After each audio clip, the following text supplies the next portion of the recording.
Good morning. Thank you for the opportunity to submit this activity for the Milton Middle School principal position. My name is Tara Serwinski, and I'm excited to share a little bit about myself and to answer the activity prompt. A little bit about me personally. I'm the mom of two daughters, Trinity, who's 15, and Cameron, who's 13. Other than my work being a mom and an educator, I'm a huge advocate for cancer and grief support, and that's an area of my life that is just really important to me. As far as my career path, I attended UW-La Crosse for my undergrad, and I began my teaching career at Milton Middle School in 2003. I was a literature and language teacher, and at the time, those classes were two separate courses. Spent 10 years in the classroom and then had my first administrative role at Elkhorn Area High School, where I was an associate principal for 4 years, and then returned to Milton Middle School 3 years ago as the Milton Middle School associate principal. So in some ways it's come first full circle, where I began my career and then being able to support teachers and students from a different lens within the school building. Some accomplishments I want to highlight is AVID implementation, both at the high school and middle school level. Throughout my interview, you will hear some additional information about AVID implementation, which is no secret how important AVID is to me and my professional goals. Ulvaeus implementation is a K-12 anti-bullying program, and I was the district lead on the Ulvaeus implementation in Elkhorn that included rollout in each of the buildings and community places where our students would often be.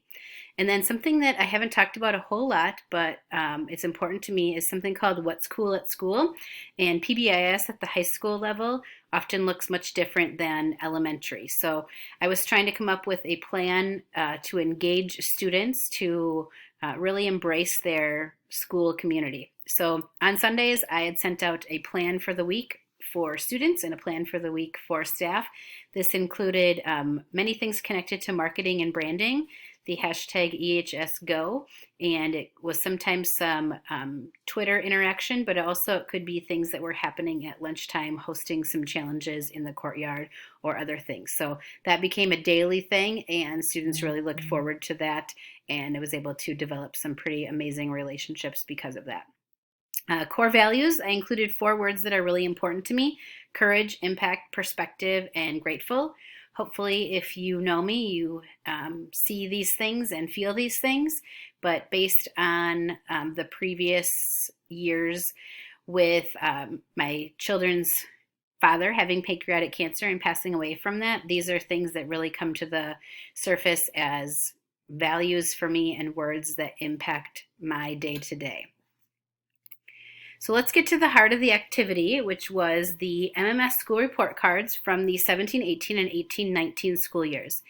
Initially, when you just glance at these two side by side, what stands out is the yellow on the left, the 62.8, and then the words connected to that: meets few expectations. On the right, we advance to the light green, 3-star rating, 67.1, and move into the light green. The initial observations from that, first off, is that 62.8. That's a pretty shocking number to see there, attached to meets few expectations. And I know that we all want to be better for students and better for our schools than meets few. We do move from the 17-18 school year to the 18-19, from meets few to meets. Still area for growth, but we do have some celebrations as we move from that 62.8 to the 67.1. Progress there, student achievement is above the state average, so that is an area of celebration. And school growth and closing gaps, those are areas of increase, yet still a concern how they relate to the state average. Special education is an initial observation there. The students with disability in the areas of ELA and math are scoring below the 25th percentile, and the number of students with disabilities in the areas of math and ELA scoring basic or below basic has continued to increase over the past 3 years. Something else that stands out is the lowest in the district, and that certainly impacts the overall district report card. And then what I have in bold, the most important piece there is the universal instruction, which is at the heart of how we address making some improvements. So between 17 and 18, and 18 and 19, some significant changes were made in the area of math instruction, in the area of special education, and continuing the continuum of services. Want to maintain both pull-out and continue co-teaching, and really value that co-teaching experience by providing that professional development. We made some changes to our attendance, and that kind of connects to social emotional with how do we respond to kids when they are coming to school, instead of maybe reminding them that this is the third day that they're late. Instead, that really welcoming environment to increase that face-to-face time. We added a mentoring program, and we began our professional development in the world of AVID, which I will dive into again here shortly.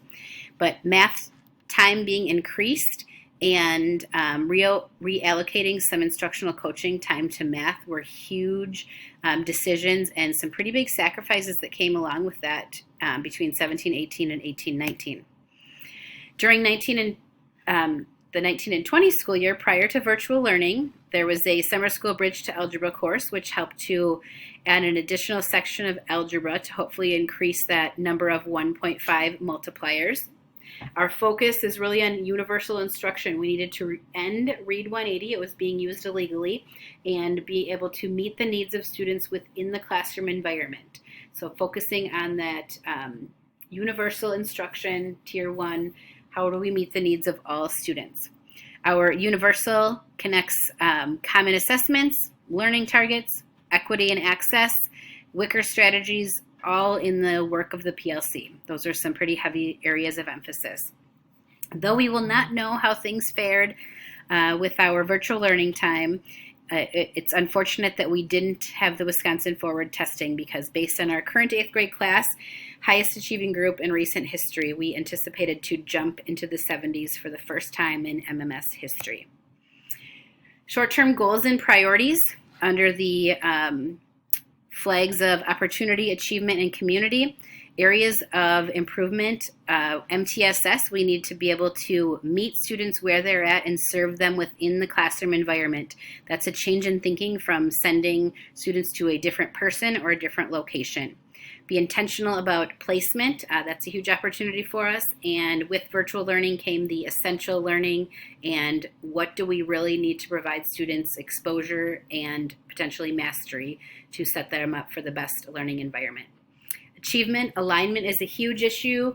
We want to be able to make sure that our curriculum is aligned from grade level to grade level, and that we are filling in any gaps in potential instruction along the way. PLC, connecting to achievement, is that common formative assessment. We feel good about the common summative, but there's work to be done with common formative. We need to address the fidelity of Lucy and see how social studies and ELA can support one another to continue to emphasize reading and writing skills. With community, second step, which is our social emotional curriculum beginning next school year, that's going to be important. We will continue our mentoring, and our mental health support, which is outside agencies coming into the building, is important to us. Keeping kids happy, healthy, and whole, which is a phrase we've heard recently around the district admin table, and I think that's really important. As far as the vision for the 1920 school year, students, staff, and families, being connected, being engaged with your students, with learning, with one another, with the school environment. All of those things are really important. Under the staff portion, instructional leaders within our building are so important. We were able to really build capacity of some staff members through AVID, and the greatest professional development is likely the teacher down the hallway. So we want to continue to build on that because we have so many gifts to be sharing. Staff photo here, people first, to be able to support our greatest asset, and that is our students. Thank you for listening, and I look forward to diving into the rest of the interview together.